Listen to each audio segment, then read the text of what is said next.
donde todos estos factores los cargamos al modelo financiero y empiezas a jugar con ciertas proyecciones y lo basas a las posibilidades del terreno y a las capacidades que tenga el desarrollador.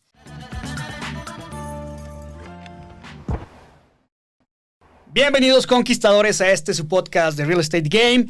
Estamos llegando ya al episodio número 5 de la temporada 4 y ya estamos grabando este episodio a 2 semanas de terminar este año 2022. A quien lo esté escuchando esta semana, pues a cerrar con todo, a disfrutar la Navidad, a relajarse, a apretar lo que puedas apretar para cerrar el año y si no, pues entonces ya relájate un poco a disfrutar sin dejar de lado que tienes que hacer tu planeación para arrancar un 2023 súper despierto y súper consciente de lo que quieras lograr. El día de hoy tenemos un tema que lo han pedido muchísimo la gente de la comunidad, los conquistadores, sobre todo para quienes están desarrollando o planeando desarrollar sus proyectos inmobiliarios, que es el tema de ingeniería financiera en la planeación de proyectos inmobiliarios. Y como lo hemos comentado esta temporada, enriquecemos cada uno de los episodios con invitados, con conquistadores que están siendo líderes del mercado inmobiliario. Y el día de hoy no es la excepción. Tengo aquí a mi amigo, hermano, socio, colega, José Carlos Aceves de Leox Capital, fundador de Leox Capital, que son expertos en la parte de ingeniería financiera para proyectos inmobiliarios. José Carlos, bienvenido a este estudio. Alex, muchas gracias. Saludo a tu público de conquistadores. Excelente, muy bien, José Carlos.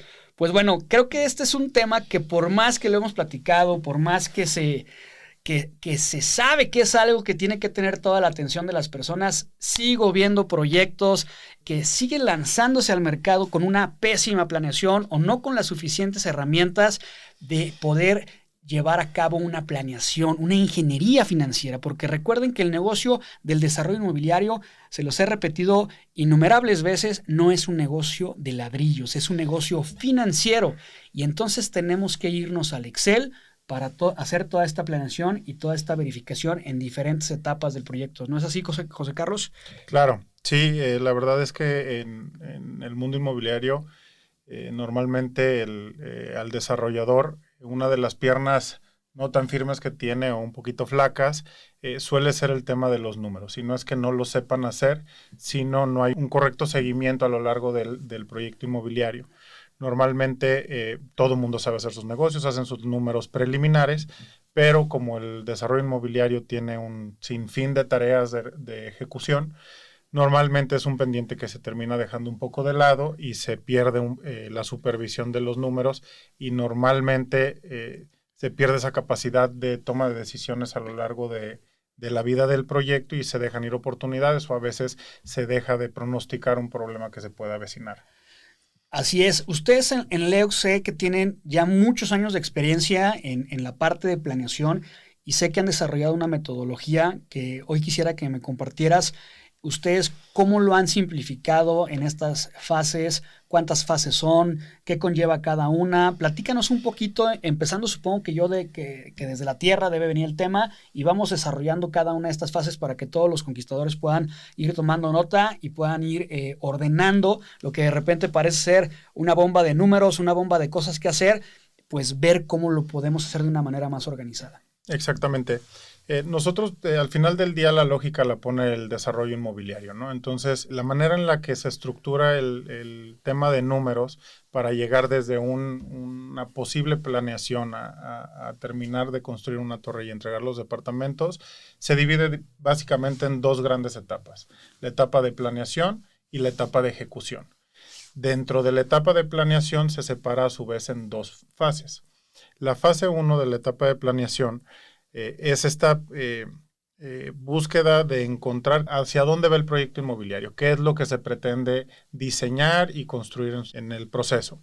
Y estas dos etapas se diferencian porque la primera es de una no tan alta inversión, que es donde estás descubriendo hacia dónde va tu proyecto y normalmente es donde los números se ajustan tanto a lo que se puede hacer como a las posibilidades del propietario, porque pues, recordemos que sin capital en este negocio es muy complicado jugar. Y la segunda fase es cuando ya se le da seriedad a todo este este descubrimiento, ¿no? De decir, ok, tenemos una tierra, se analiza el valor de la tierra, se compra aportación, se analiza a nivel permisos qué se puede realizar dentro de ese predio. En paralelo, todo el tiempo se tiene que hacer la validación comercial, ¿no? O sea, no porque quepa en el Excel Claro. o porque se pueda hacer a través de permisos significa que es el producto adecuado. Sí, aquí me gustaría hacer una pausa para hablar de esto que acabas de mencionar, que es una primera etapa, que es un preliminar, un estudio que se empieza a checar qué es lo que podemos hacer en una tierra.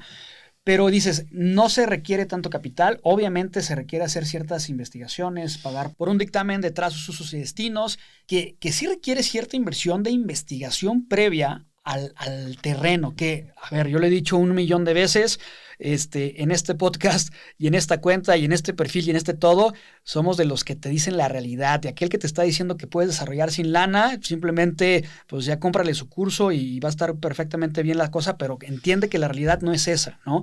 Y entonces, ¿qué pasa? Que muchas veces cuando se quiere llegar de esa manera es, oye, pues a ver, tú, compa mío que estudió arquitectura y se graduó el semestre pasado, a ver, ármate un proyecto y tú mete los costos y tú medio analízame. Y obviamente, pues sí, claro que en este país todos somos mágicos y todos podemos hacer todo y cualquier persona te va a decir, no, yo te lo investigo y lo checo, pero a ver, lo que queremos platicar aquí es para hacer una buena planeación en la parte de un proyecto inmobiliario, hacerlo como un profesional. Entonces, aquí es este tema que cabe hacer hincapié, que es la primera fase de investigación del terreno. Después de esto, ¿qué es lo que vendría siguiendo?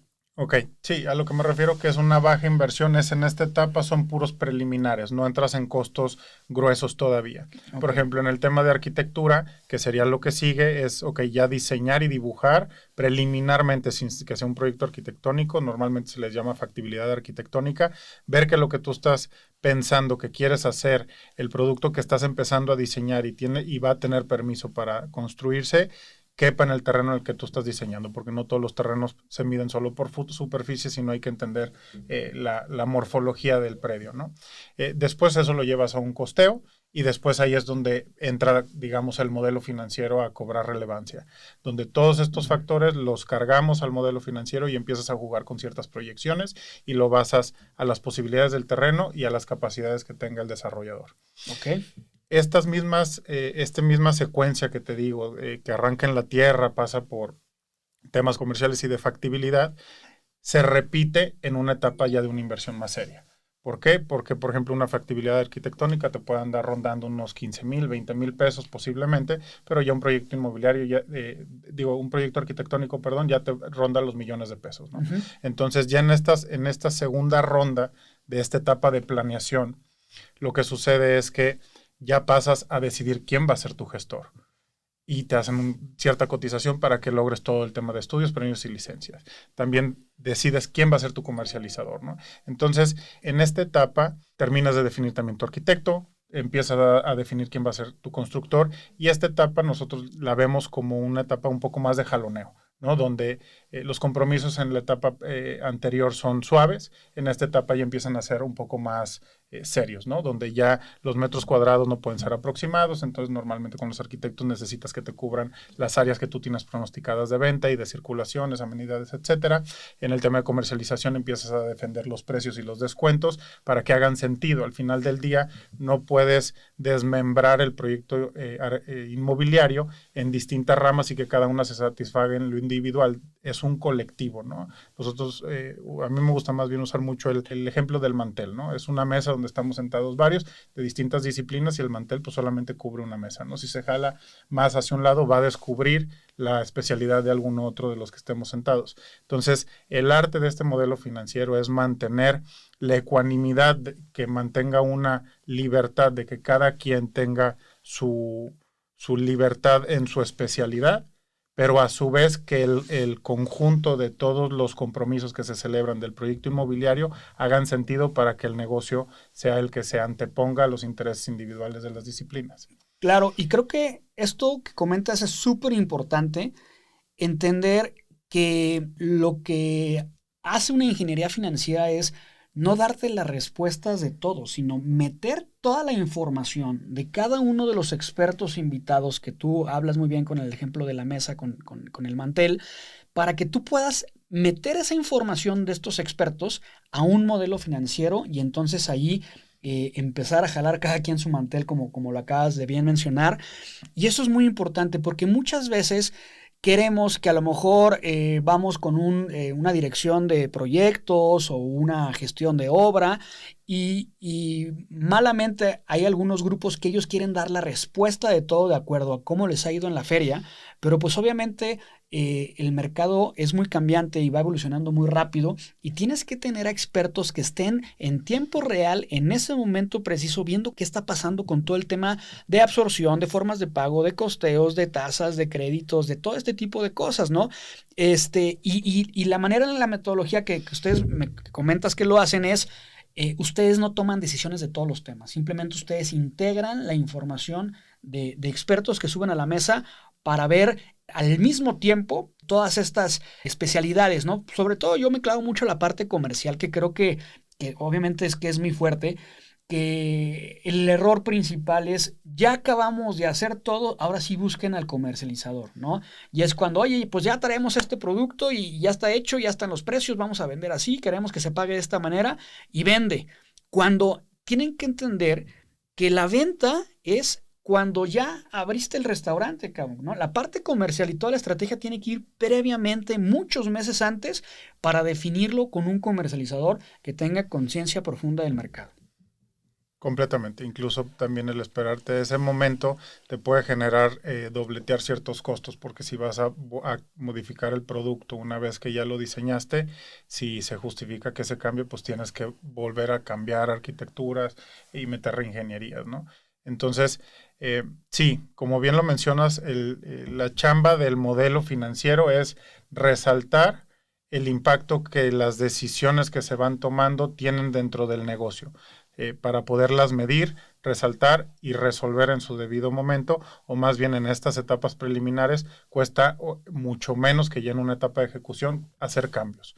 Entonces, como bien mencionas, sí es la integración de todas estas disciplinas y al final del día el arte es la correcta calibración del mismo para que se logre el objetivo con el que fue iniciado el proyecto inmobiliario.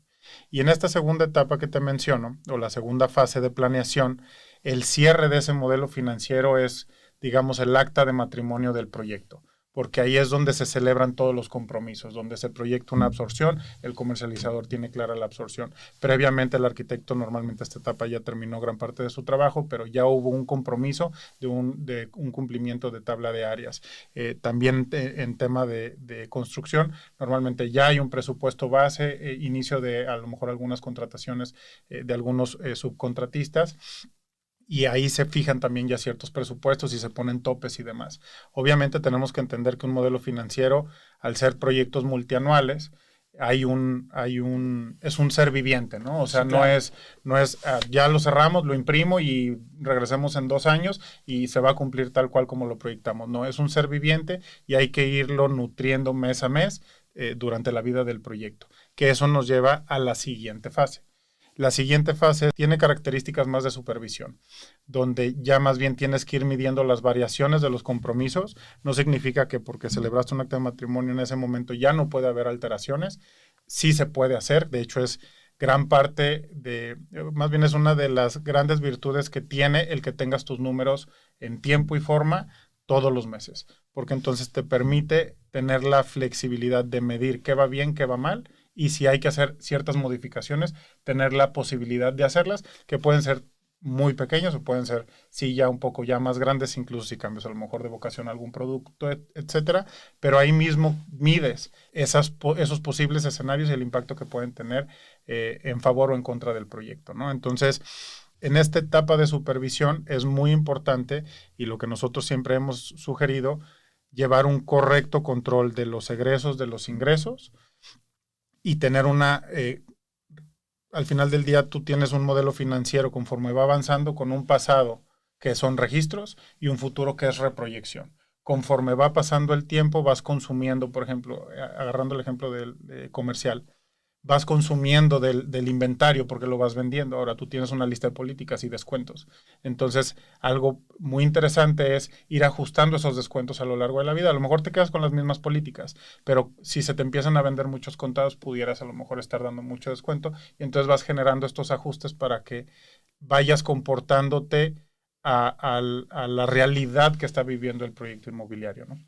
Así es, y yo creo que de lo que comentas, para mí, algo que he mencionado varias veces y lo más importante es entender que el proyecto, ¿no? Que el modelo financiero de un proyecto inmobiliario es un ente vivo, bien como lo acabas de mencionar, que hay que calibrarlo, que hay que ver qué actualizar, que hay que ver qué está cambiando, que hay que ver dónde pudiera estar dejando algo de oportunidad de ganancia y qué modificaciones tienes que hacer.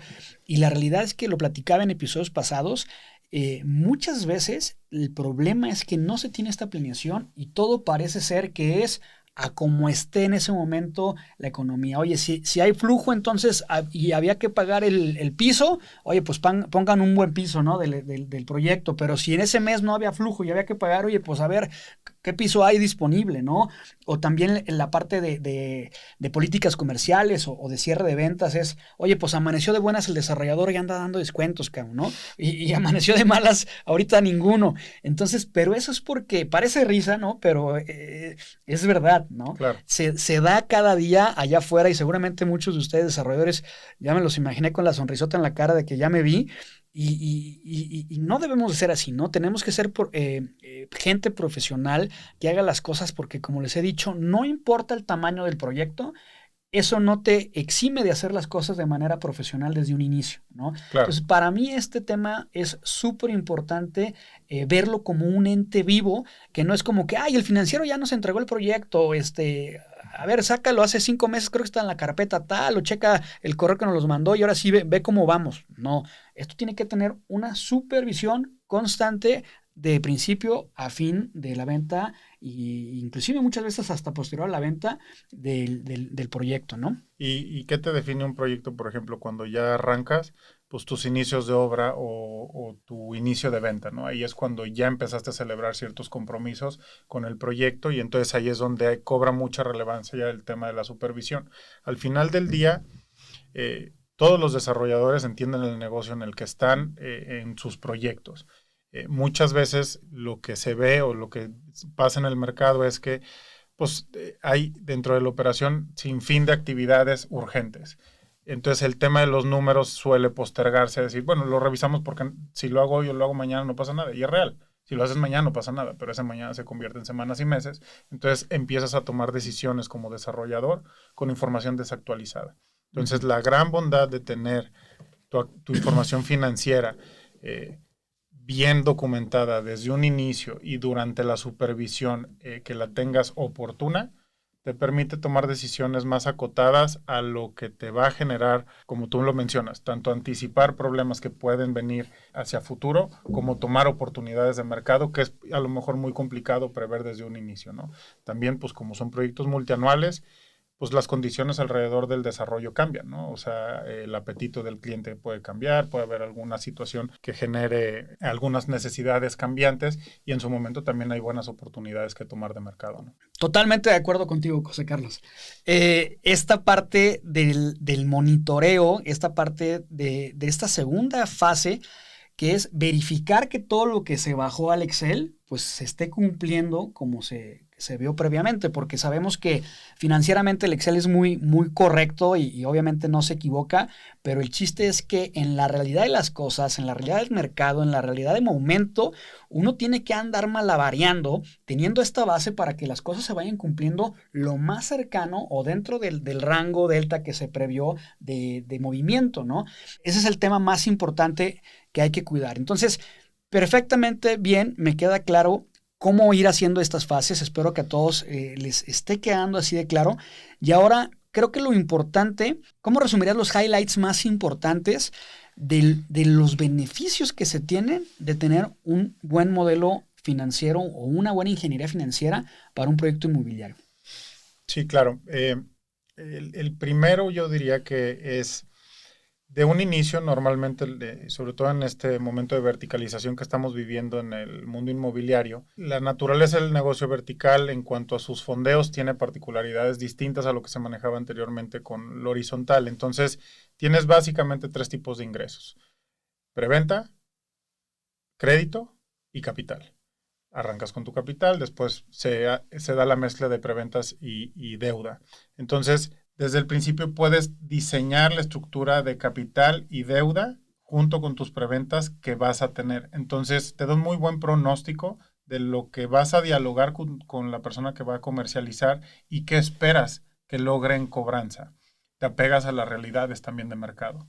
En el tema de la deuda también hay ciertas reglas previas para saber que tienes acceso a esa deuda, ¿no? O sea, hay un manualito por los bancos o distintas financieras que te dicen, ok, estos son los requisitos para arrancar, ¿no?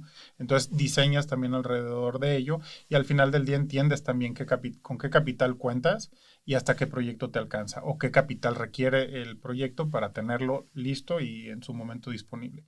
Ahora, algo adicional a todo esto que te digo es, te da mucha certidumbre saber por qué canicas vas y de qué color cada una, ¿no? Y al final del día también los capitales se comportan a lo largo del tiempo, la deuda también y la preventa también. Entonces, no todo se requiere de golpe. Entonces, te permite hacer una correcta planeación hacia el proyecto inmobiliario. Obviamente puedes meter ciertos factores de seguridad o algunos colchones para que tengas margen de maniobrabilidad en caso de que haya alguna desviación de tus proyecciones. Pero esa es una virtud grandísima del tema de tener tu modelo financiero desde un inicio. Otro punto que te diría es, que ya más o menos lo mencionamos, es este que hablamos. Pues hay variaciones positivas y negativas. Las negativas, el poder anticiparlas. Saber que a lo mejor de tu proyección tenías pensado que ibas a tener tal caja en tantos meses y va a llegar a lo mejor algún pago importante de obra, de compra de equipos, lo que tú quieras. Y decir, ok, ya sé que traigo ese hueco y que en 6 meses me va a llegar. Desde ahorita, ¿cómo lo soluciono? No esperar a que te llegue el problema y entonces plantear una solución. Pero también hay deltas positivas. Y en esas deltas positivas, que puede ser una oportunidad de mercado, un alza de precios de la zona que no tenías prevista y que puedes aprovechar la oportunidad para elevar un poco tus listas, también te permite el tenerlo, reaccionar en el momento si es reactivo o si también lo puedes anticipar, hacer una planeación alrededor. Puede también ser un evento de venta donde coloques bastante o preveas que vas a colocar bastante inventario, puedes generar una estrategia de cómo aprovechar mejor esas oportunidades. Como el modelo financiero proyecta desde arranque hasta fin de proyecto, tú puedes estar viendo pues meses por adelantado lo que crees que va a estar sucediendo o lo que la tendencia del proyecto te dice. Entonces, esa lectura también es un segundo punto muy importante.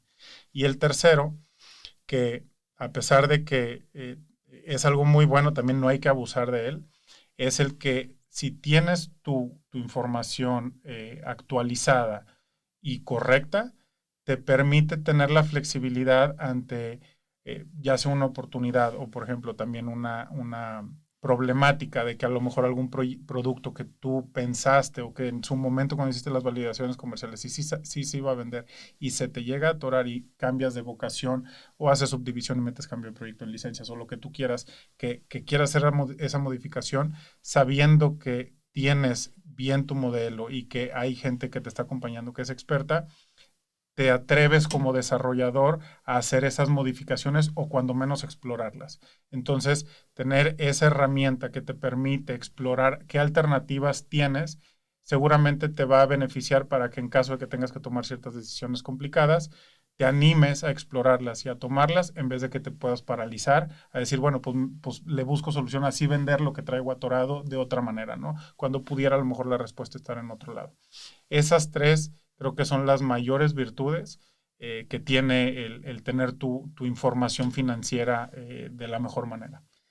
Sí, claro. Y para mí creo que de esas 3, la que yo considero más importante es que la capacidad de enfoque que te puede dar en cada uno de los momentos de cada fase del proyecto hace que puedas tener una ejecución mucho más certera en cada etapa. ¿Por qué? Porque si tú traes toda la cabeza, todo el capital, todo el proyecto en un solo momento, pues tu capacidad de enfoque se va a dispersar. En cambio, cuando tú relajas a través de que mandas en estas diferentes dimensiones de tiempo, todo el compromiso de venta, de erogaciones, de ingresos, de tiempos, de temporalidad, entonces tú ya lo tienes planeado, ya no tienes por qué preocuparte en traer todo a un presente, sino que vas a ir llegando a cada uno de estos puentes de una manera mucho más enfocada, y para mí creo que eso es lo más importante, porque creo que querer abarcar todo en un solo momento, en una sola dimensión de tiempo, puede hacer que con la complejidad que tiene el negocio inmobiliario y el desarrollo inmobiliario, como hemos platicado,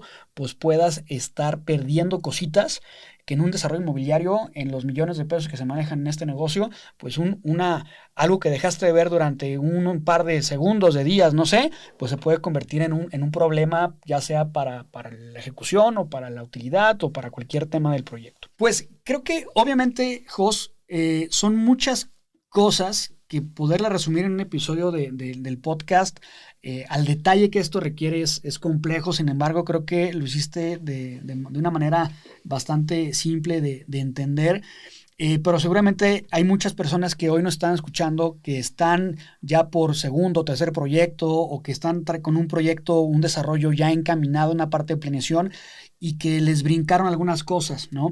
Y que seguramente quisieran información mucho más a detalle. Y entonces, para todas aquellas personas que quieran poder validar su proyecto y que quieran, sobre todo, el apoyo de una empresa como Leux Capital para poder estructurar más este tema de ingeniería financiera para proyectos inmobiliarios, pueden ingresar a www.therealestategame.tech/ingeniería financiera, y ahí van a encontrar un formulario donde puedan dejar datos de su proyecto y podrán ser contactados por el equipo de Leux para platicar pues cuáles son sus necesidades, en qué fase están, y poder profundizar más en las necesidades que tengan para crear un modelo de financiero exitoso. Te agradezco entonces muchísimo, José Carlos, por este episodio. Espero que a la gente le haya quedado claro. Sé que ustedes son expertos en el tema, han trabajado en varios proyectos y creo que tienen mucho que aportar en cómo lo han entendido y cómo lo han simplificado en su modelo. Felicidades por lo que han hecho. Muchas gracias. Y a todos ustedes, conquistadores, les recuerdo seguirnos en las redes sociales de Soy Alex Tamayo, en LinkedIn, en Spotify, Apple Podcast, y recuerden, let's conquer the city.